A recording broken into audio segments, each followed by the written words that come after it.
Hello friends, आज हम कार्यपालिका के प्रकार पर चर्चा करने वाले हैं। तो जैसा हम जानते हैं कि कार्यपालिका सरकार का ही एक अंग है। जो हमने पढ़ा था कि सरकार के 3 अंग होते हैं: विधायिका, कार्यपालिका और न्यायपालिका। तो जो विधायिका कानून बनाती हैं तो उसका कार्यान्वयन कार्यपालिका कराती है। तो कार्यपालिका का काम है कानूनों को लागू करवाना। तो अब हम देखते हैं कि कार्यपालिका कितने प्रकार की होती है। तो कार्यपालिका सामूहिक नेतृत्व के आधार पर 2 प्रकार की होती है: संसदीय स्वरूप और अर्ध अध्यात्मक प्रणाली। और कार्यपालिका का एक व्यक्ति नेतृत्व में होती है अध्यात्मक प्रणाली। तो हम बात करते हैं संसदीय स्वरूप और अर्ध अध्यात्मक प्रणाली में अंतर। तो संसदीय स्वरूप में होता है सरकार का प्रमुख जो होता है प्रधानमंत्री होता है। ये सरकार का प्रमुख होता है, यहाँ पे प्रधानमंत्री सरकार का प्रमुख होता है। और यहाँ पे अर्ध अध्यात्मक में यहाँ पे सरकार का प्रमुख होता है प्रधानमंत्री, जबकि राष्ट्र का प्रमुख या देश का प्रमुख कौन होता है? राष्ट्रपति। तो यहाँ पे 2 बन रहे हैं: राष्ट्रपति जो सरकार का प्रमुख होगा, जो मंत्रिपरिषद चलाएगा, और वहीं देश का प्रमुख होगा राष्ट्रपति। और यहाँ पे देखते हैं संसदीय में विधायिका में बहुमत दल का नेता होगा।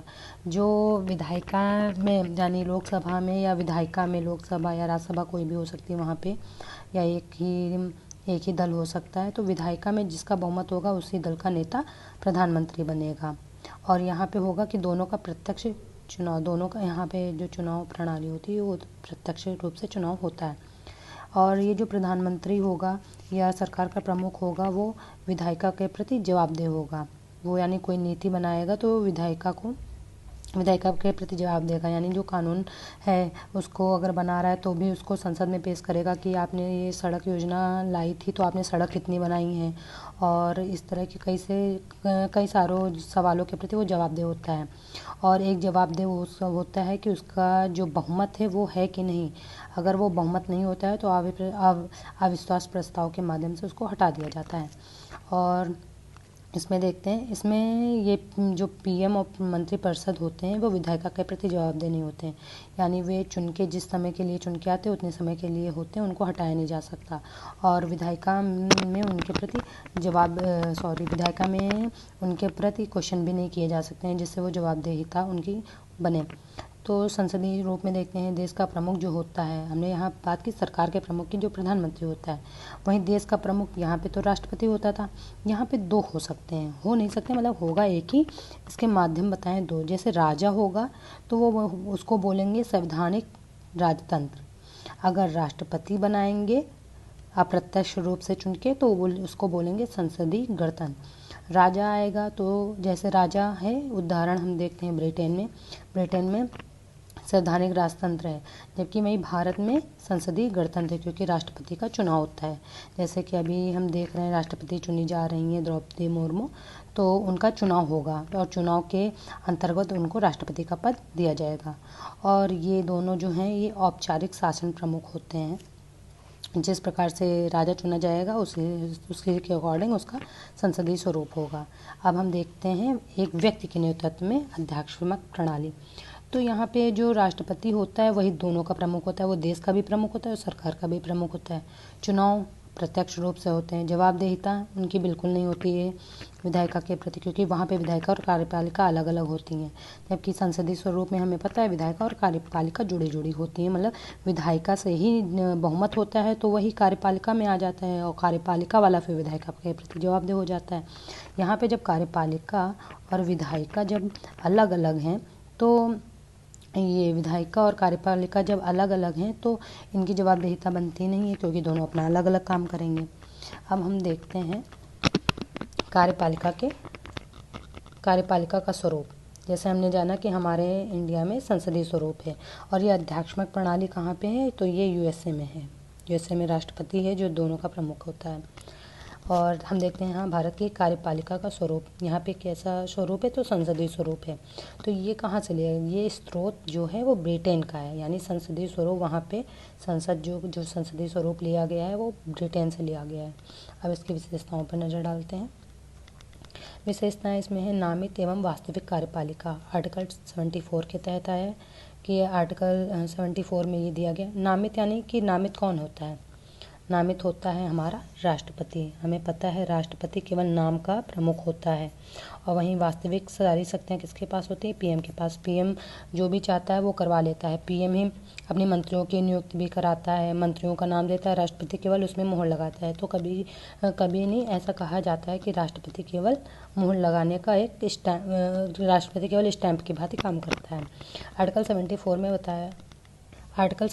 में बताया गया है कि राष्ट्रपति की सहायता एवं सलाह के लिए एक मंत्रिपरिषद होगी, जिसका चयन कौन करेगा? पीएम करेगा।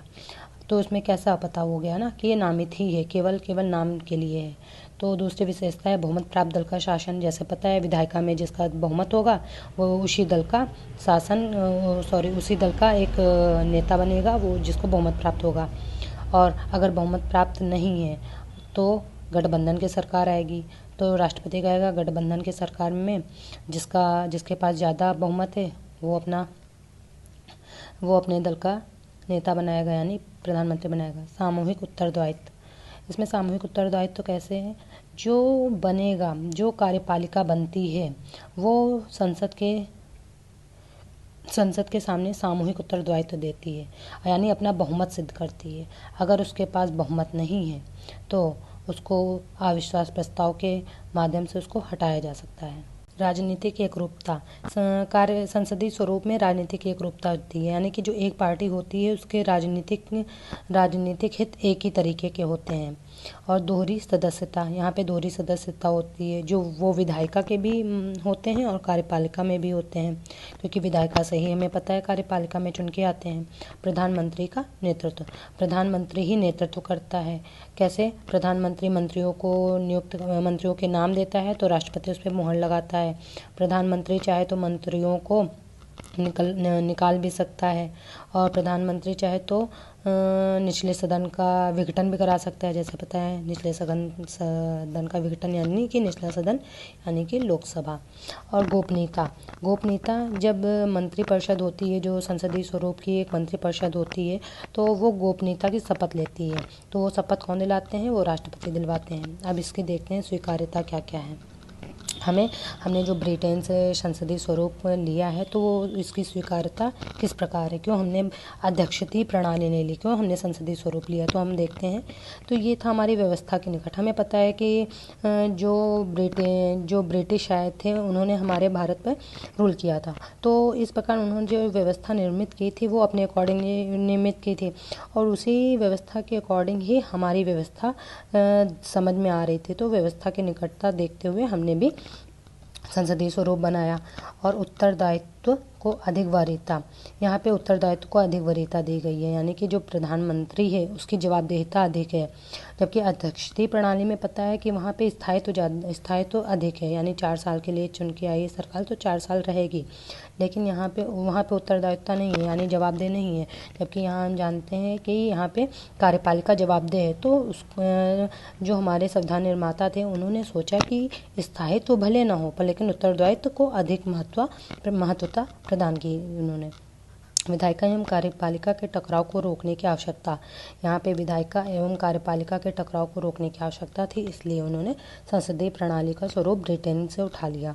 और थी यहाँ पे भारतीय समाज की प्रकृति। भारतीय समाज कई सारे हमें पता है विभिन्नताएं थी हमारे समाज में। और उस टाइम का समाज तो बहुत ज़्यादा गरीबी, भुखमरी बहुत ज़्यादा, क्योंकि भारत विभाजन हुआ था तो उस टाइम के दौर से भारत बहुत कठिन अवस्था से गुजर रहा था। तो उस टाइम हमें ऐसी मतलब संसदीय स्वरूप की आवश्यकता थी, ताकि हमारा जो शासन पद्धति है वो आराम से चल सके, सुचारू रूप से चल सके। इस प्रकार हमने कार्यपालिका के प्रकार को समझा, तो हमारा संसदीय स्वरूप है।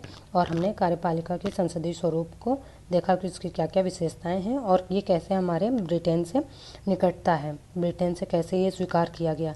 अब हम अगर देखें तो कार्यपालिका के संसद के प्रकार की, तो संसद के प्रकार को अगर हम देखें तो संसद में कौन कौन आता है, संसद के प्रकार नहीं, संसद के अंगों की बात की जाए तो इसमें तो हमें पता है निचला सदन लोकसभा, उच्च सदन राज्यसभा, और थर्ड अंग भी है इसका, थर्ड पार्ट है वो है हमारे राष्ट्रपति। तो कभी भी ये क्वेश्चन आएगा कि संसद के पार्ट क्या हैं, उसका तृतीय अंग क्या है, तो उसका तृतीय अंग राष्ट्रपति है। इस प्रकार हमने मेन पॉइंट देख लिए। Thank you.